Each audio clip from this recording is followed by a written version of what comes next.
recording audio. Why are you doing it in the bathroom? I'm not in the bathroom. I'm in the laundry room. Why are you doing it? That's the closet, not the laundry room. And washer and dryer. It's a laundry room. How can you even say that's wrong? Actually, it's pretty good sound quality in here, especially when you close off these two doors. It's pretty good. I need stuff in there, though. 3 reasons to watch Palm Springs ASAP. Let me start off this review by mentioning that I went into this movie completely blind. I had no idea what it was going to be about, what the genre was, just nothing. Eva literally just hit play, I happened to be in the same room, and I started watching. Simple as that. But man, was I happy that I watched this film, and honestly, if I looked into it, there's a good chance I might not have even watched it, because to me it kind of looked like a typical Andy Samberg comedy piece. And before anybody gets mad at me for saying that, I really don't mean that in a bad way. I think Andy Samberg is actually really funny. I loved him in SNL, I love The Lonely Island, I've seen a few Brooklyn Nine-Nine episodes to know it's funny. I am not knocking him, but I would have skipped it because I thought I would have seen this before so many times. To me, it would have kind of just looked like 50 First Dates meets Happy Death Day, which meets Andy Samberg's funny, goofy character comedy. Done. Not a bad movie, but it seemed like content I've seen before. And I would have been wrong, and before I dig into why, let me back up and explain what this film is even about. Palm Springs is about Niles, a guy who relives every single day over and over and over again.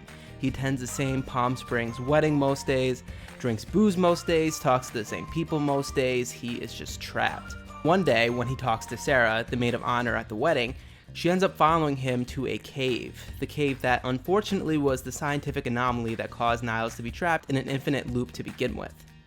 And she becomes trapped too, and the film unfolds from there, discovering how they must cope together and develop a relationship. Now, here are my 3 reasons that you must watch this film.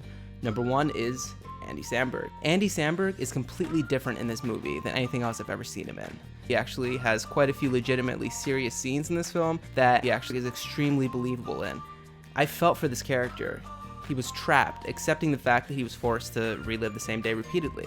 And I'm sure it took him quite a long time to get to the point of being content and accepting of his fate, but he does. He's semi-happy until Sarah shakes up his world and sends his emotions flying all over the place. She cracks him. And Andy Samberg pulls off this character really, really well.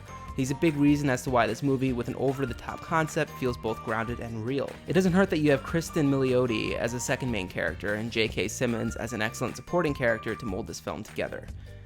Number 2. Palm Springs only takes itself seriously when needed. And let me explain what I mean by that. The film took itself seriously when dealing with romantic chemistry, cohesive storytelling, and, surprisingly, editing and special effects. There's a decent amount of CGI and effects in this movie, and they're honestly of pretty high quality, so you don't get sucked out of the story. Where it doesn't take itself seriously is the sci-fi elements, and that's perfect in how it should be. That's not what we're here for. This is a romantic comedy first and foremost. And plus, a magic cave forcing somebody to relive the same day over and over again is too far-fetched and ridiculous of a concept to try to explain with sci-fi anyway. So it's perfect in my mind that this movie doesn't try to force us to hear some bullshit, drawn-out explanation as to why things are happening the way that they are. KISS, keep it simple, stupid. Number 3, humor.